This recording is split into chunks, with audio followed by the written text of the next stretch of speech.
रमज़ान का महीना आया, मेरी वालदा अल्लाह मग़फ़िरत फरमाए, उनकी ज़िंदगी का आखिरी रमज़ान था। मस्जिदें बंद थी, ताला लगा था मस्जिद में। रमज़ान के अंदर तरावी की नमाज घर में पढ़ने का मामला आया। मेरे घर में कोई हाफिज नहीं था, मुझे सूरह बकरा याद थी। मैंने अपने माँ बाप से कहा कोई बात नहीं, मैं कोशिश करता हूँ, थोड़ा थोड़ा याद करके पढ़ूंगा, तरावी घर में मैं पढ़ाऊंगा। आम दिनों में मैं सोच भी नहीं सकता था कि मैं तरावी पढ़ाऊंगा, मेरे पीछे मेरी माँ पढ़ेगी, मेरे बाप पढ़ेंगे, मेरे भाई लोग पढ़ेंगे, क्योंकि मैं हाफिज तो नहीं हूं। लेकिन ये लॉकडाउन का को आप कह सकते हैं कि एक करिश्मा था उसका। अल्लाह ताला को यह भी लिखना था मेरे मुकद्दर में कि मेरी वालदा का आखिरी रमज़ान है, उनकी ज़िंदगी का लास्ट रमज़ान है। उसी के बाद उनका इंतकाल हुआ था और तरावी की नमाज वो मेरे पीछे पढ़ रही है। पहले दिन मैंने आधा पारा पढ़ाया, दूसरे दिन फिर आधा पारा पढ़ाया, तीसरे दिन फिर आधा पारा, चौथे दिन फिर आधा पारा, पांचवें दिन सूरह बकरा खत्म हो गई। सूरह बकरा के बाद सूरह आले इमरान आती है। मैं बैठ करके आधा पारा मैंने और याद किया, रात में तरावी में पढ़ दिया मैंने। अगले दिन फिर आधा पारा याद करके मैंने तरावी में पढ़ाया। इस तरीके से तकरीबन 10:30-11 पारे रमजान की बरकत से मैंने याद कर लिए। लॉकडाउन के पीरियड में मेरे प्यारे भाइयों, आधा पारा रोज बैठ करके याद करता था और रात में तरावी पढ़ा देता था। ये कोई बड़ाई के तौर पे नहीं कह रहा हूं, ये कुरान का कमाल है, ये कुरान का एजाज है। अल्लाह कहता है वलक़द यस्सरनल कुरआन लिज़्ज़िक्रि फ़हल मिन मुद्दकिर। ओ लोगों, हमने कुरान को आसान बनाया है याद करने के लिए, क्या है कोई कुरान को याद करने वाला? हजरत उमर बिन सलमा कहते हैं मैं 6 साल का बच्चा था और कुरान को पढ़ पढ़ कर सुन करके मैंने याद कर।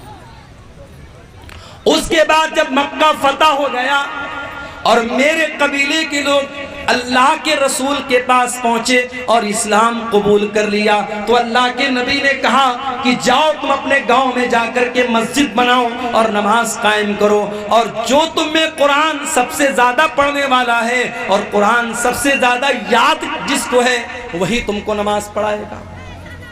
जब मेरे गांव के लोग आए तो सबसे ज्यादा कुरान मुझको याद था, और इसीलिए इमाम बुखारी रहमतुल्लाह अलैह इस हदीस को सही बुखारी में जब लाए हैं तो चैप्टर क्या कायम किया है, बाबु इमामति सवी, कि अगर बच्चा भी कुरान का हाफिज है, कुरान अच्छा पढ़ रहा है और बच्चा समझदार है, सही तरीके से नमाज पढ़ रहा है, तो बच्चे को भी इमाम बना सकते हैं। बच्चे को इमाम बनाने में कोई हरज की बात नहीं। हजरत उमर बिन सलमा कहते कि मेरे गांव के लोगों ने देखा कि सबसे ज्यादा कुरान तो इसको याद है, कहा चल भाई तू नमाज पढ़ाए। अब ये कहते हैं कि मैं बहुत गरीब फैमिली से ताल्लुक रखता था, एक ही चादर थी मेरे पास, एक ही चादर थी, वही लुंगी भी थी और वही मेरा कुर्ता भी थी, एक ही चादर मैं पहना करता था, एक ही चादर पहन करके मैं नमाज पढ़ाता था। मेरे पीछे मर्दों की सब लगती थी और मर्दों के पीछे औरतों की सब लगती थी। जब मैं सजदे में जाता था तो कभी कभी पीछे से मेरी शर्मगाह दिखने लगती थी, पीछे से मेरा पाखाने का रास्ता दिखने लगता था। औरतों ने आकर के शिकायत की कि अरे कम से कम अपने इमाम का को कपड़ा तो ढंग का दे दो, उनकी शर्मगाह पीछे से नजर आ जाती है। तब लोगों ने मुझे खरीद करके एक दूसरी चादर दी और मुझे जिंदगी में कभी उतनी खुशी नहीं हुई जितनी उस एक चादर के पाने के बाद हुई थी। ये थे सहाबे किराम जिन्होंने कुरान को हासिल करने के लिए इतनी मेहनत की। और मैं आपको यह भी बता दूं, कोई पूछ सकता है भाई कुरान की जरूरत क्या है, हमारे पास इतनी नॉलेज है, इतनी अकल है, हमें कुरान की क्या जरूरत है। मैं एक बहुत पॉइंट की बात आपको बताने जा रहा हूं। देखो, नॉलेज हम हासिल करते हैं 3 चीजों से। पहली चीज, अल्लाह ताला ने हमारी बॉडी में 5 सेंस रखे हैं। हम कोई चीज देख करके पता लगा लेते हैं। जैसे मेरी आंखें देख रही, सामने ट्यूबलाइट लगी है, वाइट रोशनी है, हमारी आंखों से पता लगता है। ये झालर जो लगी है रेड कलर की है, वाइट कलर की है, हम आंखों से कोई चीज देख करके इल्म हासिल करते हैं। कान से सुन करके भी हम इल्म हासिल करते हैं। म्यूजिक बज रहा है, तकरीर बज रही है, कुरान की तिलावत बज रही है, खुसर पुसर हो रही, क्या हो रहा है, कान से सुन करके हमें मालूम हो जाता है। इसी तरीके से हम सूंघ करके पता लगा लेते हैं, खुशबू है कि बदबू है, महक आ रही है, अच्छी महक है, बुरी महक है, सूंघ करके पता लग जाता है। इसी तरीके से टच करके हमें पता लग जाता है ये मोबाइल है, ये सख्त है कि सॉफ्ट है, ये बर्फ है, ठंडी है कि गर्म है, हम छू करके बता देते हैं। इसी तरीके से मेरे भाइयों हम जबान से चख करके बता देते हैं, खट्टी है कि मीठी है, कड़वी है कि अच्छी है, हम जबान से चख करके बता देते हैं। अल्लाह ताला ने हमारी बॉडी में 5 सेंस रखे हैं। हम देख करके, सुन करके, चख करके, टच करके हम पता लगा सकते हैं कि कौन सी चीज कैसी है। मगर कभी कभी हमारे ये 5 जो सेंस हैं ये कभी कभी धोखा खा जाते हैं। मिसाल के तौर पर आप ट्रेन में बैठे हुए, ट्रेन की खिड़की के पास आप बैठे हुए, आपकी आंखों को ऐसा लग रहा है कि ट्रेन के बाहर जितने पेड़ पौधे हैं, जितने घर और मकानात हैं, सब चल रहे हैं, सब मूव कर रहे हैं, हरकत कर रहे हैं। आंखों को लग रहा है ऐसा, मगर रियल में ऐसा नहीं है। रियल में क्या, ट्रेन चल रही है, कोई पेड़ नहीं चल रहा है, कोई मकान नहीं चल रहा है, मगर आंखों को ऐसा लग रहा है कि मकान चल रहा है, पेड़ चल रहा है। तो आंखें धोखा खा गई। आपको बुखार है, फीवर हो गया आपको, मैं आपके पास मीठी चाय लेके आया, आपने पिया, कहा अरे यार अब्दुल गफ्फार साहब आपने बड़ी फीकी चाय पिला दी। चाय तो मीठी है मगर आपकी जबान धोखा खा गई। क्यों? आपको फीवर है, बुखार है। पता ये चला कि ये 5 सेंस जो हमारी बॉडी में है ये कभी कभी धोखा खा जाते हैं। और जब ये धोखा खाते हैं तो कौन सी चीज हमें बताती है कि सही क्या है, गलत क्या है? हमारी अक्ल बताता, हमारा ब्रेन बताता, हमारा माइंड बताता है। मगर माइंड भी कभी कभी धोखा खा जाता है।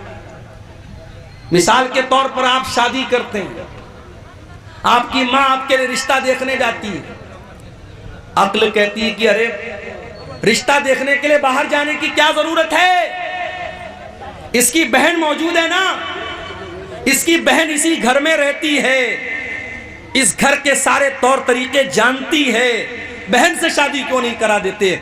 अक्ल कहती है जब शादी ही करना है तो बाहर क्यों रिश्ता देख रहे हो, घर के अंदर क्यों नहीं कर लेते? मगर यहां अक्ल की नहीं चलेगी, यहां चलेगी अल्लाह की वही क्या कहती है, अल्लाह की शरीयत क्या कहती है, अल्लाह का कुरान क्या कहता है। और अल्लाह का कुरान कहता है कि बहन और बेटी से शादी नहीं कर सकते। तो पता ये चला कि जहां 5 सेंस काम करना बंद कर दे वहां अकल काम करती है, और जहां अकल काम करना बंद कर दे वहां अल्लाह की वही काम करती है, अल्लाह की शरीयत काम करती है। और अल्लाह की शरीयत 2 चीज़ों का नाम है, एक का नाम कुरान है और एक का नाम सुन्नत है। इन्हीं दोनों चीज़ों का नाम शरीयत है, इन्हीं दोनों चीज़ों का नाम इस्लाम है। इसीलिए अल्लाह के नबी फरमाते हैं इन्नी क़द तरक्तु फ़ीकुम शैअन, मैं 2 चीजें तुम्हारे बीच में छोड़ के जा रहा हूं। लन तदिल्लु बादहुमा, इन 2 चीजों को जब तक तुम थामे रहोगे कभी गुमराह नहीं हो सकते। किताब अल्लाह व सुन्नती, एक अल्लाह की किताब और एक मेरी सुन्नत है। कुरान और हदीस, इन्हीं दोनों चीजों पर जब तक पकड़े रहोगे, थामे रहोगे, कभी गुमराह नहीं हो सकते। तो कुरान मेरे प्यारे साथियों अल्लाह की आखिरी किताब, और ये वाहिद किताब है जिसकी हिफाजत की गारंटी अल्लाह ताला ने खुद ली है। तौरात की हिफाजत की गारंटी उनके उलमा को दी गई, ज़बूर की हिफाजत की गारंटी उनके उलमा को दी गई, इंजील की हिफाजत की गारंटी उनके उलमा को दी गई। मगर जब कुरान अल्लाह ने नाजिल किया तो ऐलान कर दिया इन्ना नहनु नज़्ज़लना ज़िक्रा व इन्ना लहू लहाफ़िज़ून। ओ लोगो, इस कुरान को हमने उतारा है और इस कुरान की हिफाजत करने वाले भी हम हैं। कुरान की हिफाजत अल्लाह करता है। दुनिया के अंदर जितने कुरान के नुस्खे हैं सारे नुस्खे अगर जला भी दिए जाएं, खत्म भी कर दिए जाएं, नष्ट भी कर दिए जाएं, 5 साल का बच्चा आएगा और कहेगा आओ मुझसे सुन लो, अल्हम्दुलिल्लाह रब्बिल आलमीन से लेकर के मिनल जिन्नति वन नास तक पूरा कुरान पढ़ के सुना देगा। ये अल्लाह ने कुरान की हिफाजत का सिस्टम रखा है, अल्लाह ने कुरान की सुरक्षा का सिस्टम रखा है। और ये भी याद रखो मेरे भाइयों, कुरान शिफा भी है। हमने ये समझा कुरान हमारे बुखार और जुकाम की दवा है। बच्चे को नजर लग गई, कुरान पढ़ के दम कर दिया। कोई बीमार हो गया, कुरान पढ़ के दम कर दिया। हमने कुरान को जिस्म की बीमारियों के लिए शिफा बना के रखा है। यकीनन कुरान फिजिकल बीमारियों के लिए भी शिफा है, मगर उससे बढ़कर के कुरान रूह की बीमारी के लिए शिफा है। कुरान स्पिरिचुअल बीमारी के लिए शिफा है। रूह के अंदर जो बुराइयां हैं, रूह के अंदर जो बीमारियां हैं, जैसे आपके रूह के अंदर एक बीमारी होती है जिसको लालच की बीमारी कहते हैं, एक बीमारी होती है जिसको हसद की बीमारी कहते हैं, एक बीमारी होती है माल की मोहब्बत, एक बीमारी होती है दुनिया की मोहब्बत। कुरान इन तमाम बीमारियों से आपके दिल को शिफा देता है।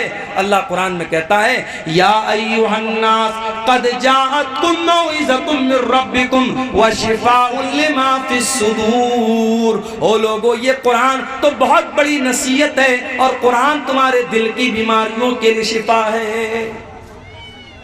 बरकत वाली किताब है ये कुरान। दुनिया की कोई और किताब पढ़ोगे आपको सवाब नहीं मिलेगा, कुरान पढ़ोगे सवाब मिलेगा। कितना सवाब मिलेगा? अल्लाह के नबी फरमाते हैं मन करा हरफम मिन किताबिल्लाह, जो कुरान का एक हरफ पढ़ेगा फलहू हसनतुन, तो उसको एक नेकी मिलेगी। वल हसनतु बिअशरि अमसालिहा, और एक नेकी का सवाब अल्लाह ताला के यहाँ 10 नेकी के बराबर है। तो एक हरफ पढ़ने पर आपको 10 नेकी मिलेगी। अल्लाह के नबी फरमाते हैं जब तुम अलिफ लाम मीम पढ़ोगे तो तुमको एक नहीं 30 नेकी मिलेगी, क्योंकि अलिफ अलग एक हर्फ है, लाम अलग एक हर्फ है, मीम अलग एक हर्फ है। सवाल पैदा हुआ है अल्लाह, मैं शेरशाबादी हूं, मैं बंगला भाषी हूं, मैं कुरान जब पढ़ता हूं तो मेरी जबान नहीं चलती है, मैं कुरान अटक अटक करके पढ़ता हूं, मैं कुरान को फ्लुएंटली नहीं पढ़ पाता हूं, मैं रफ्तार के साथ कुरान नहीं पढ़ पाता हूं। आय अल्लाह, मेरी जबान लड़खड़ाती है कुरान पढ़ने के टाइम, तो क्या मुझे कुरान पढ़ने का सवाब मिलेगा कि नहीं मिलेगा? अल्लाह के नबी फरमाते हैं वल्लज़ी यक़रउल कुरान व हुवा यतातऊ, जो अटक अटक के कुरान पढ़ रहा है उसकी जबान से सही तरीके से अदा नहीं हो रहा है, उसकी लैंग्वेज अलग है, उसकी भाषा अलग है, वो कुरान को अटक अटक करके पढ़ रहा है, उसको डबल सवाब मिलेगा, दोहरा सवाब मिलेगा।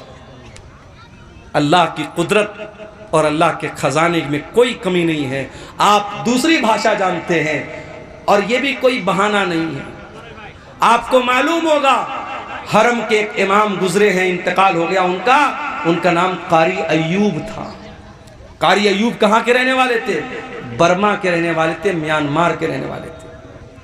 बर्मा के रहने वाले थे कारी अयूब, हरम के इमाम बने थे, मक्के के इमाम बने थे, अल्लाह को प्यारे हो गए। जाओ जरा यूट्यूब पर सर्च कर लेना, कारी अयूब की तिलावत इतनी बेहतरीन होती थी, इतनी प्यारी होती थी कि जब वो तिलावत करते थे तो रूह पर एक अजीब सा वजद तारी हो जाता था और बड़ा अच्छा लगता था। वो बर्मा के रहने वाले थे, उनकी भाषा अरबी नहीं थी, मगर उन्होंने मेहनत किया, कुरान के हाफिज बने, कुरान के कारी बने, हरम के इमाम बन गए, मक्के के इमाम बन गए। इसलिए आपकी भाषा अगर अलग है तो ये इस बात की अलामत नहीं है कि आप कुरान नहीं पढ़ सकते। और आगे बढ़िए, जो बच्चा कुरान का आलिम है, कुरान का हाफिज है, कुरान का कारी है, कल अल्लाह ताला अगर वो कुरान का सही तरीके से उसने कुरान को पढ़ा होगा, कल अल्लाह ताला जन्नत में उसको दाखिल करेगा और उससे कहा जाएगा इकरा वर्तकी कमा कुंत तुरत्तिलु फिद दुनिया। ऐ कुरान पढ़ने वाले, जिस तरीके से तू कुरान को ठहर ठहर करके दुनिया में पढ़ता था, तू खींच खींच करके कुरान को पढ़ता था, तू जन्नत की सीढ़ियों पर चढ़ता चला जा, तो कुरान को पढ़ता चला जा और जन्नत की सीढ़ियों को तय करता चला जा। हो लोगो, हम कितने बड़े बदनसीब हैं, कुरान पढ़ करके हम जन्नत की सीढ़ी पर चढ़ सकते हैं। अल्लाह हमको जन्नत में जाने का रास्ता बता रहा है, मगर हम जन्नत की सीढ़ी में चढ़ने को तैयार नहीं है। हमसे बड़ा बदनसीब कौन होगा? अखबार पढ़ने के लिए टाइम है हमारे पास, चाय के होटलों में बैठकर 2-2 घंटे बैठ करके पॉलिटिक्स पर और नीतीश कुमार और तेजस्वी और मोदी और योगी पर बात करने के लिए हमारे पास टाइम नहीं है। तो कुरान पढ़ने के लिए टाइम नहीं है। हम टाइम पास करते हैं, मगर कुरान पढ़ने के लिए हमारे पास टाइम नहीं है। मेरे भाइयों, ये कुरान आपके दिलों में जिंदगी पैदा करता है। अल्लाह की कसम खा करके कहता हूं, किसी अच्छे कारी की आवाज में जरा कुरान को सुनो, म्यूजिक भूल जाओ। म्यूजिक तो आपके दिल को मुर्दा करता है। म्यूजिक के बारे में बाज़ उलमा ने लिखा है कि म्यूजिक जो होता है ये ज़िना का दरवाजा खोल देता है। म्यूजिक जो होता है ना, वो आपकी शहवत को भड़काता है, आपकी इच्छाओं को जागृत करता है, आपकी जो डिजायर्स हैं उसको वो भड़काता है। लेकिन कुरान आपके अंदर अल्लाह का डर पैदा करता है। इसीलिए अल्लाह के नबी कुरान को पढ़ते भी थे और सुनते भी थे। एक मर्तबा आपने अब्दुल्ला बिन मसूद से कहा, अय अब्दुल्ला, तुम मुझे कुरान पढ़ के सुनाओ। अच्छा, मैं स्टेज पर आता हूं ना, तो कुछ बच्चे जो है वो सेल्फी लेने चले आते हैं। मौलाना साहब एक सेल्फी लेना चाहता हूं। तो मुझे एक बात याद आई, अब सेल्फी भी लेते हैं तो माशाअल्लाह वो आजकल फिल्टर चलता है ना, फिल्टर, स्नैपचैट का बड़ा फिल्टर चलता है, हमारे नौजवान लड़के लगा लेते हैं। एक लड़का मेरे साथ सेल्फी ले रहा था, कोई फिल्टर उसने यूज किया, ऐसा लग रहा था होंठों पे लिपस्टिक ले। मैंने कहा भाई पहले हटा इसको, तू अजीब व गरीब शक्ल आने लगती है। एक साहब ने मेरा फोटो मुझी को भेजा, बड़ी बड़ी दाढ़ी रखी थी, कहा मौलाना आपके ऊपर बड़ी बड़ी दाढ़ी बहुत अच्छी लगेगी। मैंने कहा मेरा ये फोटो आपको कहाँ से मिला? बोले मैंने एडिट किया है, फिल्टर किया है। तो फिल्टर करके आजकल बहुत कुछ हो रहा है। मैं आपसे कहता हूं कि फोटो को फिल्टर मत करो, अपने आप को फिल्टर करो।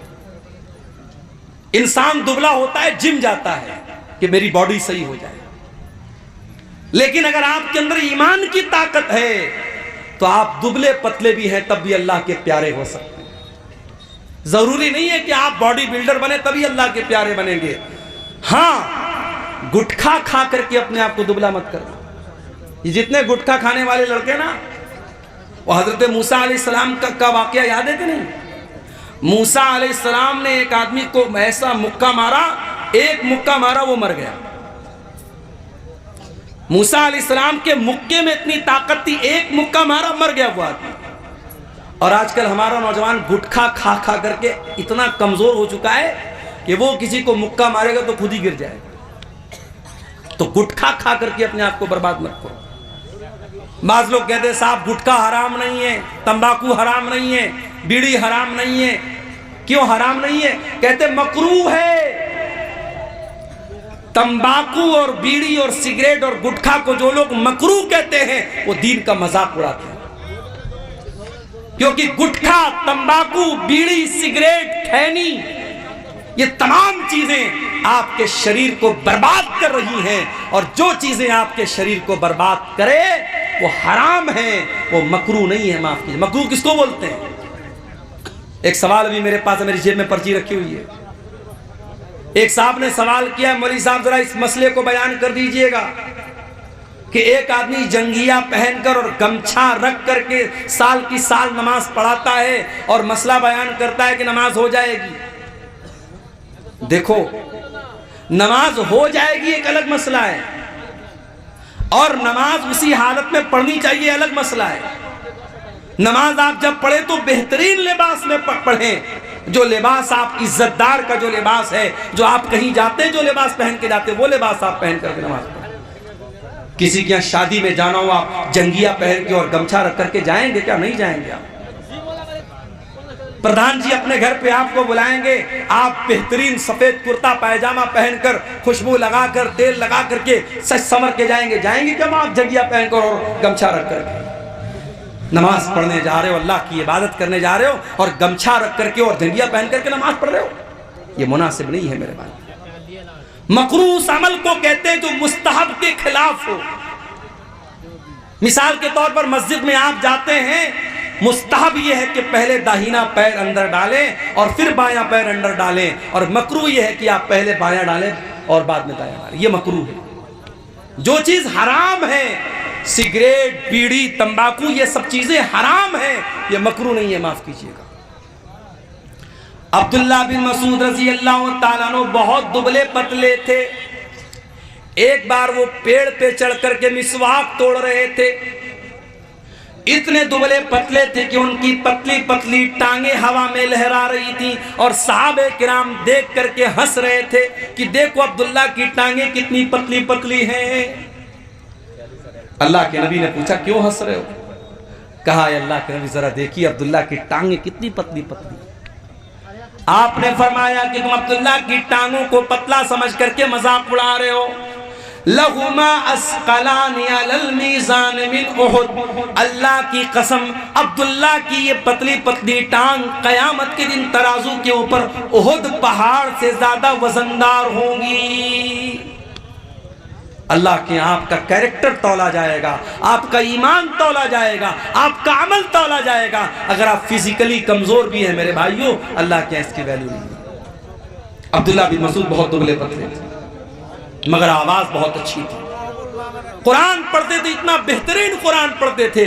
अल्लाह के नबी फरमाते हैं जिसको कुरान बिल्कुल ताजा ताजा सुनना हो, बिल्कुल फ्रेश फ्रेश सुनना हो, वो अब्दुल्ला बिन मसूद से कुरान सुने। अल्लाह के नबी फरमाते हैं अब्दुल्ला इकरा अलैयल कुरान, मुझे कुरान पढ़ करके सुनाओ। बुखारी की रिवायत है। हजरत अब्दुल्ला कहते हैं अल्लाह के नबी मैं आपको कुरान कैसे पढ़ के सुनाऊं? ये कुरान तो आप ही के ऊपर उतरा है, आप ही के ऊपर नाजिल हुआ है, मैं आपको कुरान कैसे पढ़ के सुनाऊं? आपने फरमाया अब्दुल्ला मैं आज दूसरे के मुंह से कुरान सुनना चाहता हूं। हजरत अब्दुल्ला कहते हैं मैं कुरान पढ़ने लगा। कुरान पढ़ते पढ़ते सूरह निसा की तिलावत करने लगा, सूरह निसा पढ़ने लगा। अल्लाह के नबी गौर से सुन रहे हैं, मैं कुरान पढ़ता चला जा रहा हूँ। कुरान पढ़ते पढ़ते जब मैं सूरह निसा की इस आयत पर पहुंचा, फ़कैफ़ इज़ा जिना मिन कुल्लि उम्मतिन बिशहीद व जिना बिका अला हाउलाई शहीदा। ऐ नबी उस वक्त को याद कीजिए जब हम तमाम लोगों पर आपको गवाह बना के लाएंगे।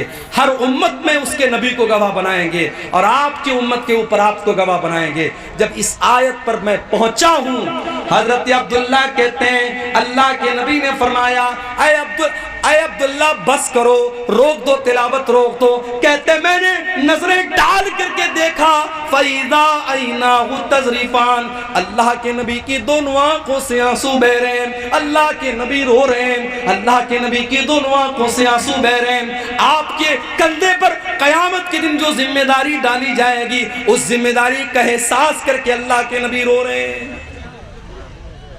नबी को अपनी जिम्मेदारी का एहसास है, हमें और आपको अपनी जिम्मेदारी का कोई एहसास नहीं। जवान बेटी रात को 2-2 बजे तक ऑनलाइन है, चैटिंग कर रही है। माँ को कोई फर्क नहीं पड़ रहा है, बाप को कोई फर्क नहीं पड़ रहा है। न माँ को अपनी जिम्मेदारी याद है, न बाप को अपनी जिम्मेदारी याद है। जवान लड़की बेपर्दा घर से बन करके, संवर करके, मेकअप करके, अपने जिस्म की नुमाइश करके निकलती है, और माँ 70 साल की माँ बेचारी चादर ओढ़ करके, नकाब ओढ़ के निकलती है, और 20 साल की छोकरी खुलेआम घूम रही है। मेरी प्यारी माँ और बहनों, अगर अल्लाह ने आपको बेटी की माँ बनाया है, अगर आपको बेटी का बाप बनाया है, अगर आप बेटी वाले हैं, अगर आप साहिब औलाद हैं, तो यह औलाद बहुत बड़ी जिम्मेदारी है। इस जिम्मेदारी का एहसास अपने अंदर पैदा कीजिए।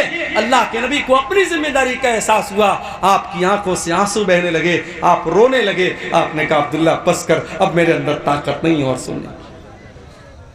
सहाबे किराम तो कुरान सुनते थे रोने लगते थे, कुरान पढ़ते थे तो रोने लगते थे। हजरत आयशा को देखो, हजरत आयशा चाश्त की नमाज पढ़ रही हैं। ये चाश्त की नमाज कौन सी नमाज होती है जानते हैं? कोई जानता है? इस सामने की पब्लिक में कोई जानता हो जरा हाथ उठा के बताए, चाश्त की नमाज किसको बोलते हैं? कब पढ़ते हैं चाश्त की नमाज? बोलो भाई, नहीं जानते। सूरज तुलू होने के बाद, यानी मगरिब के टाइम है। कब पढ़ते भाई? अच्छा, चलिए माशाअल्लाह, कुछ लोग तो जानते हैं। मैं कभी कभी सोचता हूँ इतने जलसे हो रहे हैं सीमांचल में, अब्दुल गफ्फार साहब तो बेचारे टाइम कम देते हैं, जो दूसरे मुकर्रिरीन हैं, बहुत सारे मुकर्रिरीन एक एक महीना कंटिन्यू आपके यहाँ प्रोग्राम करते हैं। लेकिन मैं देखता हूं कि जो बुराई का लेवल है, जो लाइल्मी का लेवल है, वो बराबर बढ़ ही रहा है। बेनमाजी बराबर बेनमाजी हो रहे हैं, नशा करने वाले बराबर नशा कर रहे हैं, बेपर्दगी करने वाली औरतें बेपर्दगी कर रही हैं। अब तो हालात ये है कि मस्जिद की जमीनों पर नाजायज कब्जा हो रहा है, कब्रिस्तान की जमीनों पर नाजायज कब्जा हो रहा है। हम हुकूमतों को क्या बोलेंगे, हम प्रशासन को क्या बोलेंगे? आज अपनी वक्फ की हुई जमीन को भी मुसलमान खुद हड़पने के लिए तैयार है। मेरे भाइयों, जलसे कराते हो तो कम से कम अपने दीनी लेवल में, अपने नॉलेज लेवल में भी इजाफा कीजिए। हजरत आयशा चाश्त की नमाज पढ़ रही थी। चाश्त की नमाज कब पढ़ी जाती है? मसला याद रखिए, चाश्त की नमाज पढ़ने का 2 टाइम है। एक तो सूरज निकलने के 15-20 मिनट के बाद, जब सूरज एक नेज़ा बुलंद हो जाता है, उस टाइम भी चाश्त की नमाज पढ़ सकते हैं। और दूसरा टाइम थोड़ा और लेट, जब थोड़ी सूरज की तपिश और बढ़ जाए और वो टाइम ऐसा आ जाए कि ऊंट के बच्चे अगर धूप में खड़े हैं तो उनका पैर धूप से जलने लगे, आप कह सकते हैं 8 बजे 9 बजे के करीब का जो टाइम होता है वो भी चाश्त का टाइम होता है। चाश्त की नमाज 2 रकात भी पढ़ सकते हैं, 4 रकात भी पढ़ सकते हैं। चाश्त की नमाज की बड़ी फजीलत है। चाश्त की नमाज अगर आप पढ़ेंगे 2 रकात नमाज, तो अल्लाह के नबी फरमाते हैं कि आपके बदन के हर जोड़ की तरफ से सदका हो जाएगा। आप गरीब हैं, सदका नहीं कर सकते, दान नहीं कर सकते, 2 रकात आप चाश्त की नमाज पढ़ लीजिए। आपके बदन में जितने जोड़ हैं, जितनी हड्डियां हैं, हर हड्डी और हर जोड़ की तरफ से अल्लाह ताला सदका और दान आपका कबूल कर लेगा। ये बड़ी फजीलत है इस नमाज की। हजरत आयशा ये नमाज पढ़ रही थी। हजरत आयशा ये नमाज पढ़ रही हैं, उनके भाई का बेटा यानी उनका भतीजा वो उनसे मिलने के लिए आया, जिसका नाम कासिम बिन मोहम्मद था। उसने देखा मेरी फूफी जान नमाज पढ़ रही हैं। उसने देखा कि फूफी जान नमाज पढ़ रही हैं और सूरह तूर की तिलावत कर रही हैं। और सूरह तूर की ये आयत हजरत आयशा की जबान पर जारी है। सूरह तूर में अल्लाह फरमाता है, जब जन्नती जन्नत में जाएंगे तो कहेंगे फमन्नल्लाहु अलैना व वक़ाना अज़ाबस्समूम। अल्लाह ने हम जन्नतियों पर बहुत बड़ा एहसान किया कि अल्लाह ने हमको जहन्नम की आग से बचा लिया। हजरत आयशा इसी आयत को पढ़ रही हैं और रोती चली जा रही हैं। उनके दिल में ये ख्याल है कि आय अल्लाह, काश तू आयशा को भी अपने उन खुशनसीब बंदों में शामिल कर दे। उनके भतीजे कासिम बिन मोहम्मद कहते हैं, मैंने देखा कि फूफी जान सूरह तूर की ये आयत पढ़ रही हैं और रो रही हैं। मैं वहां से मार्केट चला गया, मैं वहां से बाजार चला गया, मैंने अपना सौदा सलप लिया और बहुत देर के बाद मैं वापस आया। मैंने क्या देखा? मैंने देखा कि मेरी फूफी जान उसी हालत में खड़ी है और उसी आयत को रिपीट कर रही हैं और रो रही हैं और पढ़ रही हैं, फमन्नल्लाहु अलैना व वक़ाना अज़ाबस्समूम। ये थी नबी की बीवी जो कुरान को पढ़ते हुए रो रही हैं। कुरान उनके दिलों पर असर करता था। मेरे भाई, आज तो हम कठोर दिल के लोग हो गए। कब्रिस्तान में मुर्दे को दफनाने जाते हैं, वहां पर भी हा हा करके हंसते रहते हैं। कब्रिस्तान में खड़े होकर के हम दुनिया की बातें करते हैं, पॉलिटिक्स की बातें करते हैं, राजनीति की बातें करते हैं। जबकि अल्लाह के प्यारे नबी जब कब्रिस्तान जाया करते थे, अंसारी सहाबी का जनाजा है, जनाजे को कब्र में उतारा जा रहा है। अल्लाह के नबी कब्र के किनारे बैठे हुए और आपके सहाबा भी आपके आसपास बैठे हुए हैं। आपने कब्र को देखा और कब्र में अपने सहाबी की लाश को उतरते हुए देखा। अल्लाह के नबी रोने लगे। फबका, आपकी आंखों से आंसू बहने लगे और आप भी रोने लगे और आपके आसपास जितने सहाबा थे वो सब रोने लगे। और अल्लाह के नबी अपने सहाबा से कहने लगे, ले मिसले हाजा फअइदू या इखवानी, ऐ मेरे भाइयों, ऐ मेरे सहाबा, इस कब्र की तैयारी करो, यहाँ तुम सबको आना है।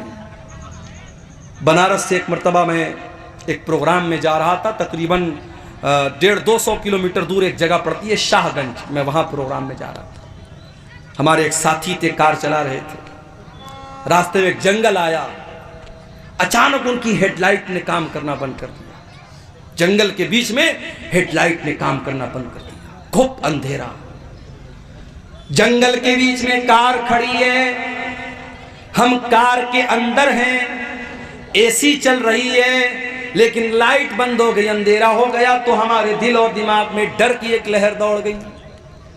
गौर करो मेरे प्यारे भाइयों, हम कब्र के अंदर जब जाएंगे, हमारे माँ बाप हमको दफनाने के बाद, हमारे बच्चे हमको दफनाने के बाद, हमारे रिश्तेदार हमको दफनाने के बाद मिट्टी अपने हाथ से झाड़ करके चले जाएंगे। मुनकर नकीर आएंगे। उस कब्र की तारीकी में हमारे पास कोई मोबाइल का टॉर्च नहीं होगा जिसको हम जला सकें, कोई एसी और कूलर नहीं होगा जिसकी हवा खा सकें। मुनकर नकीर आएंगे और 3 सवाल करेंगे, मन रब्बू का, मन नबियों का, माँ दीनों का। ऐ अल्लाह के बंदे, तू बता तेरा रब कौन है, तू बता तेरा दीन क्या है, तू बता तेरे नबी कौन है। और ये 3 सवालों का जवाब मैथमेटिक्स की बुक्स में नहीं मिलेगा। इन तीनों सवालों का जवाब विज्ञान और साइंस की किताबों में नहीं मिलेगा।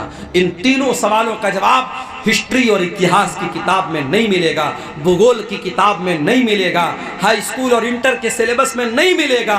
इन तीनों सवालों का जवाब मदरसा दारुल कुरान अजीजिया के जो बच्चे जिस किताब को पढ़ के हाफिज हुए हैं, इस किताब के अंदर मिलेगा। कुरान जवाब देगा इन तीनों सवाल का, तेरा रब कौन है, तेरा दीन क्या है, तेरे नबी कौन है। और जब बंदा सही जवाब देगा, मेरा रब अल्लाह है, मेरा दीन इस्लाम है, मेरे नबी मोहम्मद सल्लल्लाहु ताला अलैहि वसल्लम है, तो फरिश्ता पूछेगा कि तुझे ये सवाल, इन सवालों का जवाब तुझे कैसे पता चला। तो बंदा कहेगा, करा तो किताब अल्लाह, आय अल्लाह, मैंने कुरान को पढ़ा था, मैंने अल्लाह की किताब को पढ़ा था, कुरान पढ़ा था, इसलिए मैंने इन तीनों सवालों का जवाब दिया है। तो मेरे भाइयों, उस किताब पर आप मेहनत करो। उस किताब के पढ़ने वाले यहाँ बच्चे पढ़ रहे हैं। मदरसों को हकीर मत जानो मेरे भाइयों, मदरसों में पढ़ाने वाले इन मौलवियों को हकीर मत जानो। कमेटी के लोगों ने मुझको पर्ची दी है, ये मौलवी साहब जरा चंदे के लिए बोल दीजिए, चंदा बहुत कम हुआ है।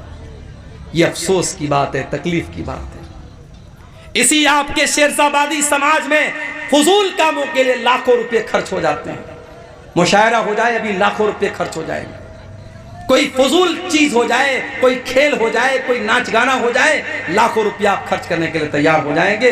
ये साल भर के मदरसे का बजट आपके चंदे से चलता है। और आज अगर जलसे वालों को उर्दू भाषी मुकर्रिर से ये कहना पड़े कि चंदा कम हुआ है, आप ताउन की अपील कीजिए, तो ये हमारे और आपके लिए चुल्लू भर पानी में डूब मरने का मकाम है। मेरा मैं तो यही कह सकता हूं, अनुरोध कर सकता हूं, निवेदन कर सकता हूं, गुजारिश कर सकता हूं कि भाई, ये मदरसे के बच्चे हैं, कुरान पढ़ने पढ़ाने वाले बच्चे हैं, जो हो सके दिल खोल के ताउन करो।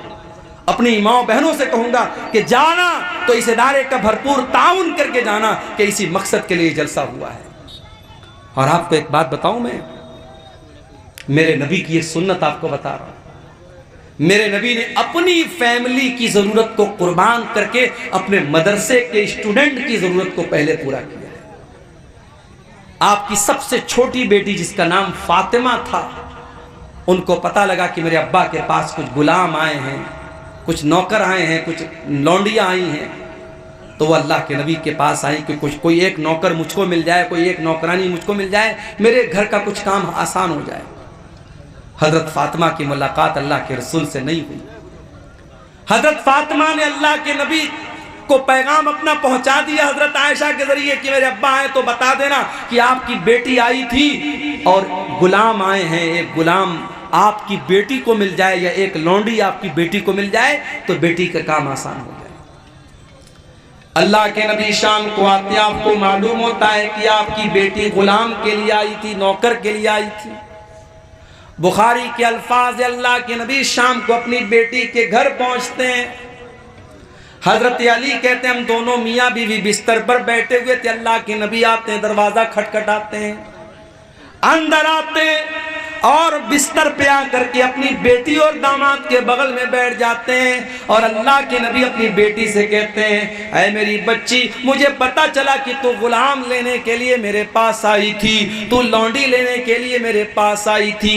ऐ मेरी बच्ची, अभी तो मेरे मदरसे के जो तलबा हैं, जो असहाबे सुफ़्फ़ा हैं, जो दीन हासिल करने के लिए जो मेरे गरीब सहाबा मस्जिद में रहते हैं, ऐ मेरी बच्ची, उनके खाने का इंतज़ाम नहीं है, उनके जीने का इंतजाम नहीं है। ऐ मेरी बच्ची, इन गुलामों को बेच करके पहले मैं उनका इंतजाम करूंगा, उसके बाद मैं देखूंगा मेरी बेटी को क्या जरूरत है। अल्लाह अकबर। नबी की सुन्नत को भी आज जिंदा करने की जरूरत है मेरे भाइयों। अल्लाह के नबी ने पहले अपनी बेटी की जरूरत को पूरा नहीं किया, पहले अपने मदरसे के बच्चों की जरूरत को पूरा किया। हकीर न जानो इन मदरसे के बच्चों को। अल्लाह के नबी फरमाते हैं, खैरुकुम मन तअल्लमल कुरान व अल्लमहु, तुम में सबसे बेहतरीन इंसान वो है जो कुरान को सीखता है, जो कुरान को सिखाता है, जो कुरान का टीचर है, जो कुरान का स्टूडेंट है, उससे बेहतरीन कोई इंसान नहीं है। आपकी नज़र में साइंस पढ़ाने वाले की सैलरी कितनी होनी चाहिए? 20,000। आपकी नजर में गणित पढ़ाने वाले टीचर की सैलरी कितनी होनी चाहिए? 15,000। और कुरान पढ़ाने वाले टीचर की 10,000, 8,000, 6,000।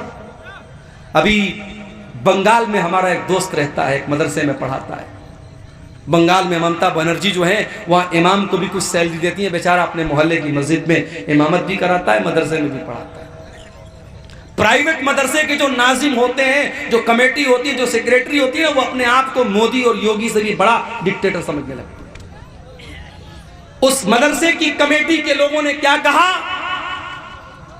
कि मौलवी साहब, आप हमारे मदरसे में पढ़ा रहे हैं तो 24 घंटे आपको ड्यूटी करना पड़ेगा। का क्या मतलब? कहा 2 बजे तक आपको बच्चों को पढ़ाना है, फिर शाम को हॉस्टल की निगरानी भी आपको करना है, रात भी यहीं गुजारना है। हम आपको 12,000 सैलरी देते हैं, आपसे सारा काम लेंगे। हमारे दोस्त ने कहा कि भाई मुझे बख्श दो, मैं इमाम भी हूँ अपने मोहल्ले की मस्जिद का, मैं डेली आता जाता हूँ, मेरा ख्याल करो, मैं रमज़ान में इतनी मेहनत से चंदा लाता हूँ, मेरा ख्याल करो। कहा नहीं, कोई ख्याल नहीं रखा जाएगा।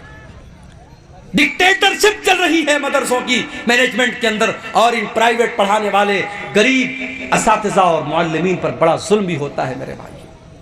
अल्लाह के वास्ते ऐसा न करो, किसी की मजबूरी का फायदा न उठाओ, किसी को हद से ज्यादा दुख न दो। ये कुरान पढ़ने पढ़ाने वाले, इनका मकाम बहुत ऊंचा है, इनकी कदर करो, इनकी इज्जत करो, इनको अच्छी तनख्वाहें दो। और मैंने एक बात और कही थी, आपके इसी सीमांचल के इलाके में प्रोग्राम हुआ था, मैंने कहा था कि आज मस्जिदों के इमाम की रहने की जगह नहीं है। हमारे इसहाक भाई आए हैं खेड़िया हाट में, इनका मस्जिद के इमाम हैं, इनके कमरे में मैं जाता हूँ, छोटा सा कमरा है, शादी हो चुकी है, फैमिली को लेकर नहीं रह सकते। कितनी मस्जिदें हैं जहाँ इमाम को रहने के लिए जो कमरा मिलता है, वो कमरा इतना छोटा होता है कि इमाम साहब बेचारे पूरा पैर फैला दे तो कमरा पूरा फुल हो जाएगा। इमाम साहब के बीवी बच्चे कहाँ रहेंगे? नहीं साहब, इमाम साहब बेचारे अल्लाह के नेक बंदे हैं, उनके बीवी बच्चे आराम से अपने घर में रहेंगे। आप पसंद करेंगे कि आप जिंदा हैं और आपके बच्चे यतीम हो जाएं, आप जिंदा हैं और आपकी बीवी बेवा हो जाएं?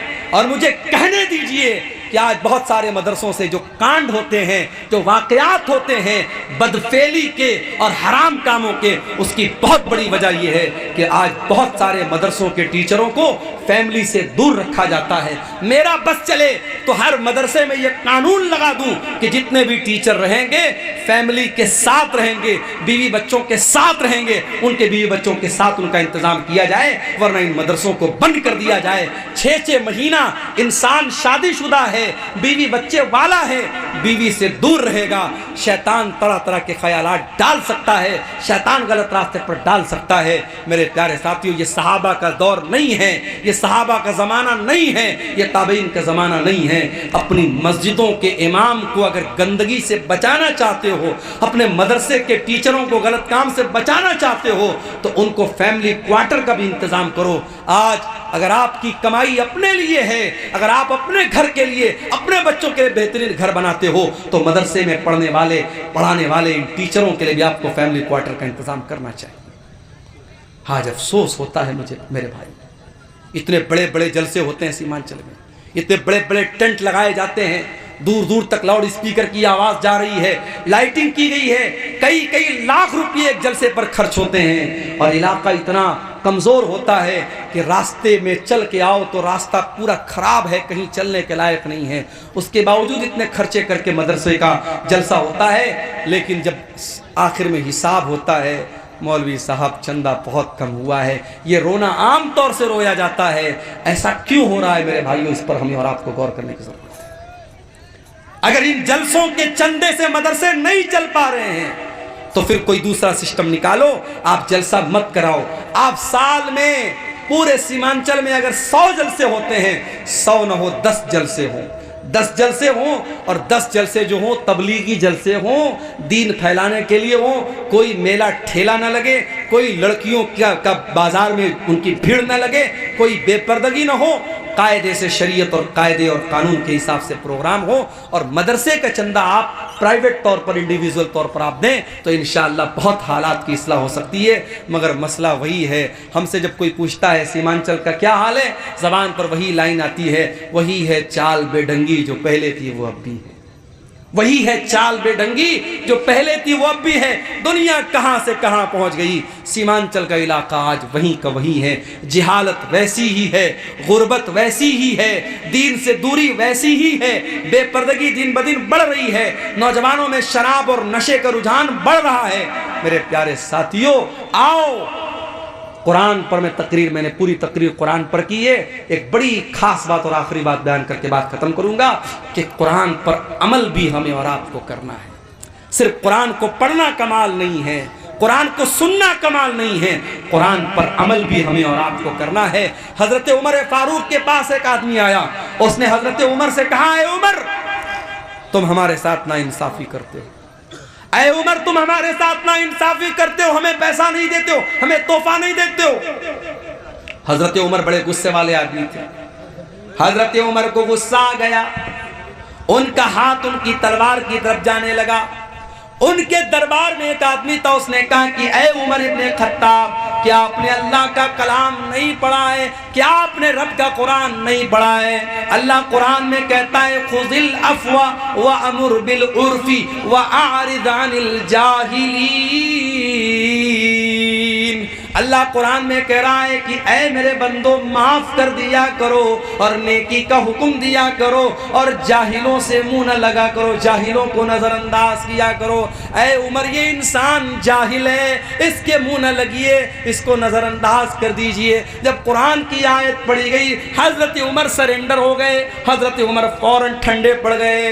और हदीस के अल्फाज हैं, बुखारी की रिवायत है, वकान वक़ाफ़न इंद किताबिल्लाह। हज़रत उमर की आदत थी, अगर कुरान पढ़ा जाता था और कुरान का कोई हुक्म पेश किया जाता था, हज़रत उमर फ़ौरन सरेंडर हो जाते थे और मान लेते थे। मेरे अजीज़ों, कुरान की रोशनी में अपनी इस्लाह करो।